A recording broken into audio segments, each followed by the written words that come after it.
საუკეთესო ანსამბლი. რა თქმა უნდა, სუხიშვილები. საოცნებო სცენა. ფილარმონია. საუკეთესო მოცეკვავე. მე ამაზე ვისაუბრე და ერთს ვერ ვიტყვი, ბევრია კატეგორიებიდან გამომდინარე, დავასახელებდი მაგალითად ტექნიკურ ელემენტებში, მუხლში ყოველ შემთხვევაში და ტრუკაჩულ ელემენტებში გიორგი ჩანადირს, ასევე მურმან გაგოშიძეს,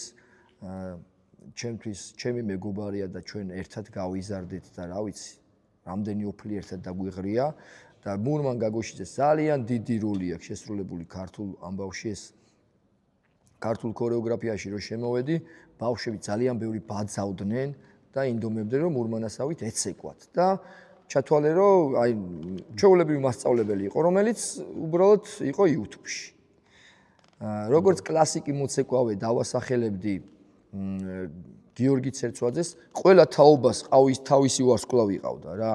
იმიტომ რომ იყო თაობა ჩვენ წინ რომ სიტყვაზე თავისი ვარსკვლავები ყავდნენ, ჩემ თაობაში მე ვინც დავინახე და ვინც აღვიქვი, იმას ვიძახი. თორე ესე რომ ჩაუყვე არ არსებობს, ესე ვერ შეადარებ. არა რეალური, ეხლა როგორც მიდის ხომ ეს შედარება რა.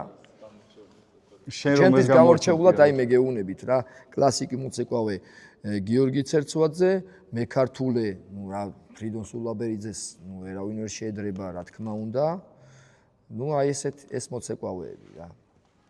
კარგი. საუკეთესო ცეკვა. ფარიკაო, ხევსურული რა თქმა უნდა, ჩემთვის. ქართული ცეკვის ლეგენდა ვინ არის? ქართული ცეკვის ლეგენდა, ქართული ცეკვის ლეგენდა, ცეკვა ქართულზე თუ საუბარია, ფრიდონ სულაბერიძე რა თქმა უნდა. დისციპლინა თუ მოტივაცია? აი ეს ისეთი კითხვა არის, რომ ერთმანეთთან არის ორივე გადაჯაჭვული და ავხსნი რატო?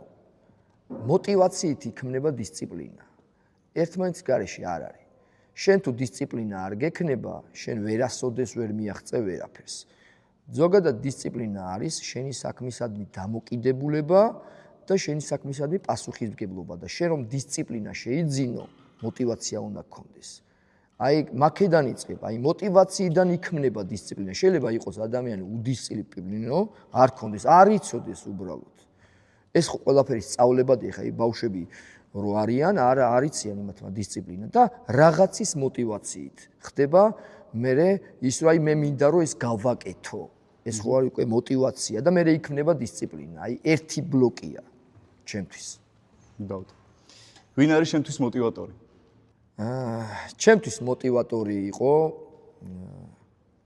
ჩემი უწმინდესი, რომელიც მაძლევდა სულიერ ძალას და როდესაც ადამიანი სულიერად სხვა განზომილებაში გადადიხარ, ყველაფერს გააკეთებ. იმიტომ რომ შენთან არის ღმერთი. ქორეოგრაფობა თუ მოცეკვავეობა?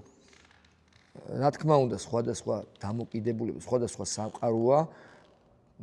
ესე არ არის, რომ ქორეოგრაფი და მოცეკვავე ერთი და იგივე არ არის, საერთოდ ერთი და იგივე. ქორეოგრაფი, როცა მოცეკვავე ხარ, დავიწყებ მოცეკვავე, შენ თავზე ხარ პასუხისმგებელი და შენი საქმის შესრულებაზე ხარ, მაგრამ როცა ქორეოგრაფი ხარ, შენ ხარ პასუხისმგებელი ბავშვებზე და მათ მიმართულებაზე და აი ერთმანეთს ვერ შევადარებ, არ არსებობს, ის სხვა არის, ის სხვა არის, ჩემთვის. რას აკეთებდა ხოლმე დავით მაისურაძე სცენაზე გასვლამდე? სცენაზე გასვლამდე აუცილებლად ლოცვას ვამბობდი ხოლმე და ყველაფრისთვის მზად ვიყავი. რა არის შენთვის ქართული ცეკვა? ჩემთვის ქართული ცეკვა არის ჩემი სულის გამოძახილი და ჩემი გამარჯვება. რატომ უნდა გამოიწერონ ადათი ჯი? იმიტომ უნდა გამოიწერონ, რომ ჩაებან ჩვენს მიმართულებაში რა გვტკივა, რა გვინდა, რა უნდა გამოვასწოროთ, რაზე უნდა ვილაპარაკოთ, რაზე უნდა ვისაუბროთ და ვიტყვი რომ ერთიანი თუ არ გავხდებით, ერთნი თუ არ გავხდებით, ჩვენს მიზანს ვერ მივაღწევთ და აი ამაში ეს ჩვენი გადაცემა ძალიან დაგვეხმარება. გულმეს მადლობა. ვისი ხილავდის ჯაბაასში?